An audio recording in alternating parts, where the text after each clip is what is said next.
एक content creator और एक फोटोकॉपी मशीन में क्या फर्क है? थोड़ा अजीब सवाल लग रहा है ना, लेकिन जितना एक्सपीरियंस स्क्रॉलिंग का आपको और मेरे को हो चुका है ना, उस एक्सपीरियंस के बेसिस पर आप भी और मैं भी छाती ठोक के ये कह सकते हैं कि क्रिएटर्स की दुनिया में आज सिर्फ 10% ही ओरिजिनल क्रिएटर्स रह गए हैं, बाकी सब तो फोटोकॉपी मशीन है। मेरा क्लियर मानना है कि जो इंसान व्यूअर की या इंसान की साइकोलॉजी नहीं समझ सकता वो कभी भी ढंग का क्रिएटर नहीं बन सकता, क्योंकि वो कभी समझ ही नहीं पाएगा कि सीटीआर और एवीडी वगैरह क्या होता है और एल्गोरिदम इसके बेसिस पर ही कैसे काम करते हैं। इसलिए इस चैप्टर में हम ह्यूमन साइकोलॉजी के पर्सपेक्टिव से चीजों को देखेंगे। देखो, कंटेंट क्रिएटर्स के लिए एक ऐसा जाल है जिसमें 95% नए लोग फंस जाते हैं। इसे मैं द कॉपीकैट ट्रैप कहता हूं, और ये सिर्फ नए क्रिएटर्स की बात नहीं है। मैंने देखा है बड़े बड़े क्रिएटर्स भी इस जाल में फिसल जाते हैं। 100 बात की एक बात यह है कि अगर तुम इंटरनेट पे किसी और का सस्ता वर्जन बनने आए हो ना, तो तुम इस गेम को लंबा तो नहीं खेल पाओगे। सुनने में थोड़ा हार्श है, पर इसमें एक कड़वी सच्चाई है। सबसे पहले तो यह समझना जरूरी है कि लोग कॉपी करते ही क्यों हैं। अब हो सकता है कि तुम लोग बोलो कि प्रोफेसर, लोग इसलिए कॉपी करते हैं क्योंकि या तो वो आलसी होते हैं या फिर उनके पास ओरिजिनल आइडियाज नहीं होते। लेकिन मामला उससे कई गुना ज्यादा गहरा है। ये हमारे दिमाग की डिफॉल्ट सेटिंग से जुड़ा है, जो हमेशा सेफ्टी और सिक्योरिटी ढूंढता है। ये क्रिएटिव ब्लॉक से ज्यादा एक साइकोलॉजिकल ब्लॉक है। पहले ट्रिगर्स को समझो। Psychological trigger number 1, fear of failure. इस कॉपीकैट मेंटालिटी के पीछे सबसे बड़ा ट्रिगर है असफलता का डर, यानी कि फियर ऑफ फेलियर। एक ओरिजिनल आइडिया लाने में रिस्क है। क्या होगा अगर लोगों को पसंद ही नहीं आया तो? क्या होगा अगर लोग मजाक उड़ाएंगे तो? यह डर इतना बड़ा होता है कि एक सक्सेसफुल क्रिएटर के फॉर्मेट को कॉपी करना एक इमोशनल इंश्योरेंस जैसा लगता है। मतलब अगर वीडियो नहीं चला तो आप खुद को बोल सकते हो, मैंने तो आजमाया हुआ फॉर्मूला यूज किया था, शायद एल्गोरिदम में कोई खराबी रही होगी। ब्लेम खुद पर नहीं आता। बेसिकली आपने गलती का रिस्क अपने से दूर कर दिया। लेकिन अगर साइकोलॉजिकल लेवल पे एक्सप्लेन करूं तो बेसिकली ये एक हिम्मत की कमी है जिसे स्ट्रेटेजी का नकाब पहनाया गया है। अगर आप कॉपीकैट ट्रैप में फंस गए तो आप एक ऐसी रेस में दौड़ रहे हो जिसमें आप खुद कभी फर्स्ट नहीं आ सकते, क्योंकि जो ओरिजिनल वाला है वो हमेशा आपसे आगे रहेगा। लेकिन यहाँ एक सवाल उठता है, क्या शुरुआत में थोड़ा कॉपी करना जरूरी नहीं है? जैसे एक नया म्यूजिशियन पहले दूसरे के गाने कवर करता है अपनी स्किल बनाने के लिए, या एक पेंटर पहले मास्टर्स की पेंटिंग को कॉपी करके ही तो सीखता है। तो कंटेंट में कॉपी करना इतना बुरा क्यों माना जाता है? देखो, ये पॉइंट तो वैलिड है, लेकिन इसमें एक फर्क है इंस्पिरेशन और इमिटेशन का। कंटेंट क्रिएशन में ऑडियंस आपसे टेक्निक से पहले एक कनेक्शन मांगती है। जब आप किसी का स्टाइल, उनके जोक्स, उनकी एडिटिंग पूरी तरह उठा लेते हो तो आप टेक्निक नहीं, पहचान चुरा रहे हो। और पहचान चुराने पे उन्हें वो कनेक्शन फील ही नहीं होता,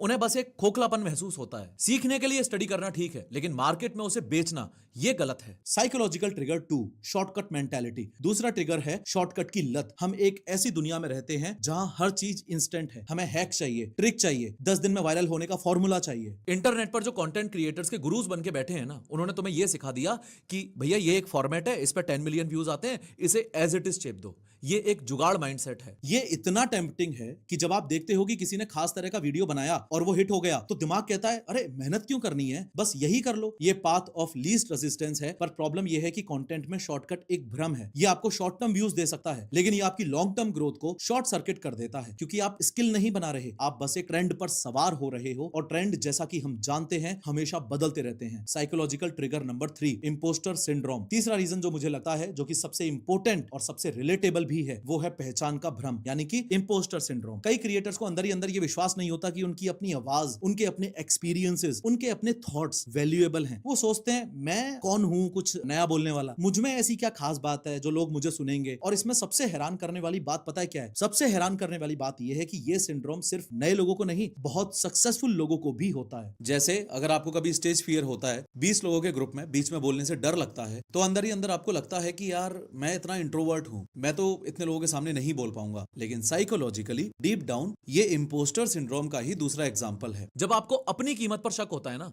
तो किसी और की पहचान उधार लेना सबसे आसान रास्ता लगता है। आप एक तरह से मास्क पहन लेते हो। पर दिक्कत यह है कि उस मास्क के पीछे धीरे धीरे आपकी आवाज घुटने लगती है। ये एक अजीब सा पैराडॉक्स है। आप खुद एक आवाज बनना चाहते हो, इसलिए आप दूसरों की आवाज का इस्तेमाल करते हो, और अंजाम यह होता है कि आपकी अपनी आवाज, ओरिजिनल आवाज ही खो जाती है। तो ऐसी साइकोलॉजी के साथ जब कोई क्रिएटर कंटेंट बनाता है तो वो कुछ ऐसी गलतियां करता है जो बार बार दिखती हैं। जैसे सबसे पहली और सबसे कॉमन गलती है surface level copying. Creators thumbnail का स्टाइल कॉपी कर लेंगे, एडिटिंग का पेस कॉपी कर लेंगे, म्यूजिक, वीडियो का हुक, ये सब कॉपी कर लेंगे, लेकिन उस कंटेंट के पीछे की सोच, उसकी रूह को कॉपी नहीं कर पाते। इन शॉर्ट, आप एक तरीके से शेल यानी कि बाहरी ढांचा कॉपी कर रहे हो, सोल यानी कि आत्मा नहीं। मैंने खुद देखा है, एक बार मैंने 2 अलग अलग फाइनेंस क्रिएटर्स के वीडियोस देखे, उनका टाइटल, थंबनेल, स्टार्टिंग के 30 सेकंड्स सब कुछ ऑलमोस्ट सेम था, लेकिन एक पे मिलियंस में व्यूज थे और दूसरे पे कुछ हजार।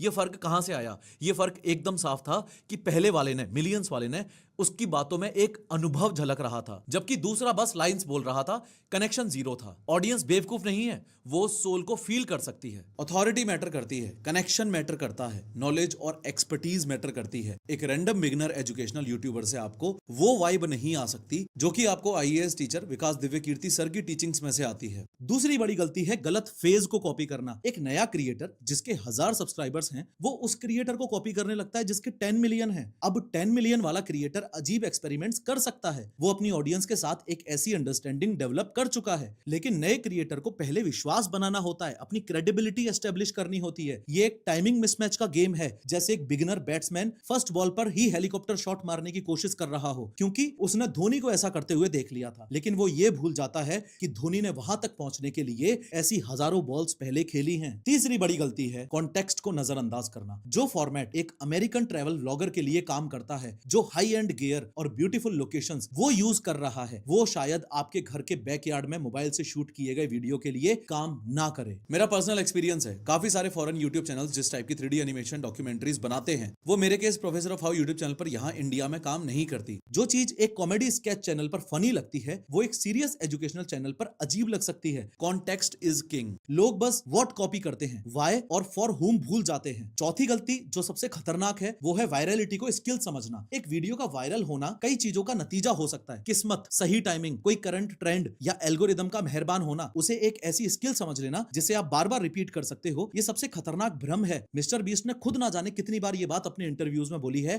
कि it is easy to get 100 million views on a single video, लेकिन 10 वीडियोस पे 10-10 मिलियन व्यूज लगातार लेके आना और फिर टोटल 100 मिलियन पे पहुंचना, ये डिफिकल्ट है। रेयर वायरलिटी को स्किल समझना बेवकूफी है। ये लॉटरी टिकट जीतने को इन्वेस्टमेंट स्ट्रेटेजी बनाने जैसा है। और जब अगला वीडियो वायरल नहीं होता तो फ्रस्ट्रेशन और सेल्फ डाउट आता है, जो आपको और कॉपी करने पर मजबूर करता है। ये एक विशियस साइकिल है, ये एक महाघटिया लूप है। पांचवी गलती है ऑडियंस को कम समझना। ऑडियंस बहुत स्मार्ट है भाई, वो पैटर्न्स देखती है। जब वो बार बार एक जैसी पंचलाइंस, एक जैसी स्टोरी फॉर्मेट्स, एक जैसे विचार देखती है, तो वो आपसे आर्ग्यू नहीं करती, वो कमेंट में आपसे लड़ेगी नहीं आके, वो कुछ नहीं कहती, बस चुपचाप स्क्रॉल कर देती है। ध्यान रहे, silence is the new unfollow. इसके रिगार्डिंग एक लाइन जो हमेशा मेरे दिमाग में रहती है, वो ये है कि आप शैडो बैन नहीं हुए, आप बोरिंग हो गए हो। ये बात सुनने में अजीब लग सकती है, पर ये एक तरीके से आईना दिखाती है। कंटेंट क्रिएशन की दुनिया में सबसे ज्यादा डिफिकल्ट चीज है रिलेटेबल रहना। ब्लेम एल्गोरिदम पे डालना आसान है, पर यह मानना मुश्किल है कि शायद हमारे कंटेंट में ही कोई कमी है, उसमें ही दम नहीं है। ये सब गलतियां मिलकर धीरे धीरे एक क्रिएटर के करियर को अंदर से खोखला कर देती हैं। कुछ कुछ केसेस में ऐसा भी है कि शायद बाहर से व्यूज आ रहे हो, लेकिन लॉन्ग टर्म नुकसान बहुत बड़े होंगे। सबसे पहला और सबसे बड़ा नुकसान यह है कि आपकी असली आवाज खत्म हो जाती है। जब आप लगातार दूसरों की नकल करते हो, तो आपका दिमाग नए एंगल से सोचना, अजीब सवाल पूछना, चीजों को अपने यूनिक पर्सपेक्टिव से देखना बंद कर देता है। आपका ओरिजिनलिटी मसल धीरे धीरे कमजोर हो जाता है। आप एक गूंज बन जाते हो, यानी कि सिर्फ एक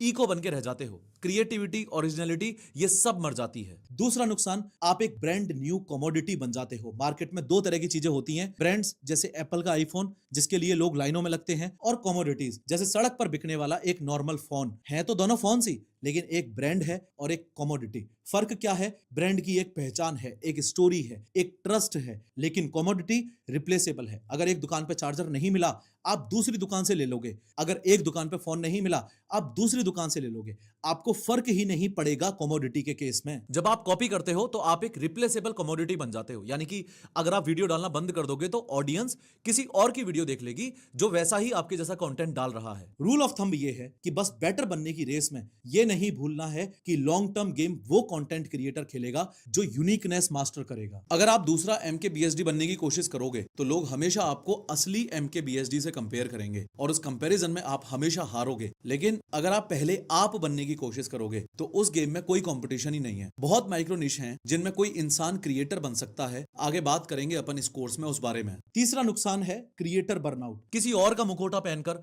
रोज कैमरे के सामने आना, उस तरीके से एक्टिंग करना, ये पर्सनली इंसान को बहुत थका देता है। आप 10 मिनट एक्टिंग कर सकते हो, 10 सालों तक नहीं। अगर ओरिजिनलिटी मिसिंग है तो आप हमेशा अगले ट्रेंड को, अगले सक्सेसफुल क्रिएटर को कॉपी करने के प्रेशर में रहते हो, और वो एनर्जी ऑडियंस तक जरूर पहुंचती है।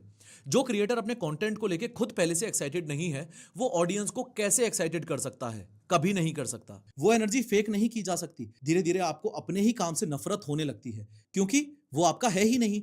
काफी टाइम बाद आपको समझ आता है कि आप तो किसी और को कॉपी कर रहे थे। यहां तक आपको यह समझ आ गया होगा कि कॉपी कैट ट्रैप सच में एक साइकोलॉजिकल जाल तो है। यह सब सुनने में काफी निराशाजनक भी लग रहा है। ऐसा लग रहा है जैसे ये एक ऐसा जाल है जिससे निकलना नामुमकिन है, एक चक्रव्यूह है। लेकिन अच्छी खबर यह है कि इस पूरे जाल से बाहर निकलने का एक साफ रास्ता भी है, और ये रास्ता सेल्फ अवेयरनेस से शुरू होता है। इसमें कोई मैजिक ट्रिक्स नहीं है, बस ऑनेस्ट स्टेप्स हैं। सॉल्यूशन नंबर 1, ईमानदारी से ऑडिट करो और अपने वाई को फिगर आउट करो। क्यों पे डबल डाउन कर जाओ। अगर आपने आज तक अपने इंस्टाग्राम या यूट्यूब अकाउंट पे कभी भी कोई भी वीडियोस वगैरह डाली हैं, तो अपने पिछले 10 कंटेंट पीसेस को खोलो और हर एक के लिए खुद से एक सवाल पूछो, मैंने ये वीडियो क्यों बनाया। और अगर आपने अपलोडिंग नहीं की है, बस स्टार्ट करना चाहते हो, तो कोई वीडियोस कभी तो बनाई होंगी ना। अपनी गैलरी में जाओ, अपनी बनाई हुई वीडियोस को देखो और पूछो कि मैंने ये क्यों बनाई, मैं किस डायरेक्शन में आगे बढ़ सकता हूं। कंटेंट क्रिएटर्स का चीट कोड ये ही है, वो उसी डायरेक्शन में टॉप पे चले जाते हैं जहां उन्हें मोटिवेशन मिलता है। सबसे ज्यादा आपको सेल्फ एनालिसिस सिखाएगा। पूरव झा के लिए पूरे देश ने बोला कि अच्छी मिमिक्री करता है, तो वो बंदा सेलिब्रिटीज को कॉपी करने में ही टॉप पे चला गया। दूसरा सॉल्यूशन है स्टडी करो, चोरी नहीं, just steel like an artist. अगर बुक रीडिंग में थोड़ा भी इंटरेस्ट हो तो जोर लगा के एक बार ये steel like an artist book पढ़ लेना। पूरी तरह समझ आ जाएगा कि किसी के कंटेंट से इंस्पिरेशन लेने में वर्सेस उस कंटेंट की चोरी करने में क्या डिफरेंस है। सक्सेसफुल क्रिएटर्स के काम को देखो, लेकिन उनके टैक्टिक्स यानी कि क्या कर रहे हैं को नहीं, उनकी स्ट्रेटेजी क्यों कर रहे हैं को समझो। वो अपनी ऑडियंसेस से कैसे बात करते हैं, वो किस प्रॉब्लम को सॉल्व कर रहे हैं, वो किस इमोशन को टारगेट कर रहे हैं। आप उनके कंटेंट को डीकंस्ट्रक्ट करो। ये रिवर्स इंजीनियरिंग जैसा है, उनके फाइनल प्रोडक्ट को देखकर उनकी सोच तक पहुंचना। मेरी पर्सनल ट्रिक ये है कि 5 अलग अलग क्रिएटर से इंस्पिरेशन लो जो आपको पसंद है। हो सकता है एक आपको स्टोरी टेलिंग के लिए पसंद हो, दूसरा एडिटिंग के लिए, तीसरा रिसर्च के लिए। फिर उन सब की अच्छी बातों को अपने अनुभव, अपनी पर्सनैलिटी और अपने कल्चर के फिल्टर से गुजारो। जो चीज बाहर आएगी वो आपकी ओरिजिनल होगी, क्योंकि उसमें सबसे जरूरी इंग्रेडिएंट आप होंगे। तीसरा इंपॉर्टेंट सॉल्यूशन है रूल ऑफ 1% ओरिजिनलिटी। आपको हर बार व्हील रीइन्वेंट नहीं करना है। हर कंटेंट में सिर्फ 1% कुछ नया लाने की कोशिश करो। एक नया विचार, एक अजीब सा पर्सनल एक्सपीरियंस, एक नया उदाहरण एग्जाम्पल, या बस एक अलग नजरिया। ये एटॉमिक हैबिट्स वाला कॉन्सेप्ट है। रोज 1% का सुधार लंबे समय में कंपाउंडिंग इफेक्ट देता है और बहुत बड़ा फर्क लाता है। छोटे छोटे स्टेप से एक यूनिक आइडेंटिटी बनाना, ये मैनेजेबल भी लगता है और इससे प्रेशर भी कम होता है। यूनिकनेस के चक्कर में एकदम से कुछ नया बनाने की मत ठान लेना। ध्यान रहे कि जिस पे यूट्यूब और इंस्टा पे व्यूज आ रहे हैं मिलियंस में, यानी कि वो फॉर्मेट टेस्टेड है, लोग उसे पसंद कर रहे हैं, तभी तो व्यूज आ रहे हैं ना। सॉल्यूशन बैलेंस फाइंड करने में है, ना कि 100% यूनिकनेस या फिर 100% कॉपी करने में। बैलेंस को ढूंढो। चौथा सॉल्यूशन है कि एक टेस्ट करना है। इस टेस्ट को मैं कहता हूं, ये सिर्फ मैं ही कह सकता हूं टेस्ट। जैसे professor of our YouTube channel पे बिना कैमरा कट किए 3D एनिमेशन की मदद से जो एक्सप्लेनेशन है वो मैं ही कर सकता हूं, ये बात मैं अच्छे से जानता हूं। ये टेस्ट हर पीस ऑफ कंटेंट पब्लिश करने से पहले करो। खुद से पूछो, क्या इस कंटेंट में ऐसा कुछ है जो सिर्फ मैं ही अपने अनुभव या पर्सपेक्टिव से कह सकता हूं। ये टेस्ट बहुत पावरफुल है। ये हर क्रिएटर को अपने मॉनिटर पर स्टिकी नोट्स पे चिपका लेना चाहिए। अगर जवाब नहीं है तो इसका मतलब है कि आपका कंटेंट एक कमोडिटी है, और अगर जवाब हाँ है तो उसमें अपना कोई पर्सनल अनुभव डालो, अपनी सिटी का कोई रेफरेंस डालो या अपने बचपन की कोई कहानी डालो। आपका अनुभव, आपका एक्सपीरियंस एक अनफेयर एडवांटेज है आपका, जो किसी और के पास नहीं है, कोई और उसे कॉपी नहीं कर सकता। पांचवा और आखिरी स्टेप, जिसमें शायद सबसे ज्यादा पेशेंस की जरूरत है, वो है धीमे रास्ते को एक्सेप्ट करना। मैंने कई बार पॉडकास्टों में अपना ये एक्सपीरियंस शेयर करते हुए बताया है कि मेरी जर्नी में फर्स्ट यूट्यूब वीडियो डालने के बाद 8 से 10 महीनों तक कुछ नहीं था, कोई ग्रोथ नहीं थी। ओरिजिनल कंटेंट की ग्रोथ शुरू में धीमी हो सकती है, क्योंकि ऑडियंस को आपको और आपकी यूनिक स्टाइल को समझने में टाइम लगता है, उन्हें आपको डिस्कवर करना पड़ता है। लेकिन ये एक मजबूत नींव बनाता है, एक सॉलिड फाउंडेशन। और कंटेंट क्रिएशन का लंबा गेम खेलने के लिए एक स्ट्रॉन्ग फाउंडेशन होना बहुत ज्यादा जरूरी है। कॉपीड कंटेंट की ग्रोथ एक झटके में हो सकती है, पर वो एक हाउस ऑफ कार्ड्स की तरह होती है जो एक हवा के झोंके से कभी भी गिर जाएगा। कंटेंट क्रिएशन एक मैराथन है, 100 मीटर की दौड़ नहीं। और ये बात हम बहुत बार सुनते भी हैं पर मानते नहीं हैं। अपनी आवाज बिल्ड करने में समय लगता है, लेकिन अगर एक बार बन गई तो वो आपसे कोई छीन नहीं सकता। वो आपकी सबसे बड़ी एसेट बन जाती है। देखो, 100 बात की एक बात यह है कि कॉपीकैट ट्रैप एक शॉर्टकट है जो आपको एक ऐसी मंजिल पर ले जाता है जहां आप कभी पहुंचना ही नहीं चाहते। असली गेम कॉपी करने में नहीं है, बल्कि एक ऐसी आवाज बनने में है जिसको कोई कॉपी ना कर सके। क्योंकि at the end of the day मकसद सिर्फ एक क्रिएटर बनना नहीं है, मकसद है एक ऐसी कैटेगरी बनना जिसके क्रिएटर सिर्फ आप हो। जब आप अपने अनुभव, अपनी आवाज, अपने एक्सपीरियंसेस और अपने नजरिए से कंटेंट बनाते हो, तब आप सिर्फ एक क्रिएटर नहीं रहते, आप एक आवाज बन जाते हो। ऑडियंस आपके पास इसलिए नहीं आती कि आप क्या बना रहे हो, बल्कि इसलिए आती है कि आप उसे कैसे बना रहे हो। और यही लॉन्ग टर्म सक्सेस का सीक्रेट है। वही आपको रेलेवेंट रखेगा जब ट्रेंड्स आएंगे और जाएंगे। अक्सर क्रिएटर सबसे पहले पूछते हैं, कौन सा कंटेंट बनाऊं जिस पर व्यूज आएंगे। यह सवाल ही गलत जगह से शुरू हो रहा है। सही सवाल सवाल यह है कि मेरी जिंदगी का कौन सा ऐसा अनुभव है, मेरी कौन सी ऐसी सीख है, वो कौन सी कहानी है जो किसी और के पास नहीं है, और मैं उसे लोगों के साथ में कैसे बांट सकता हूं। सोचने के तरीके में सिर्फ ये एक बदलाव पूरी क्रिएटर इकोनॉमी को बदल सकता है। अगले चैप्टर में मिलता हूं, बाय।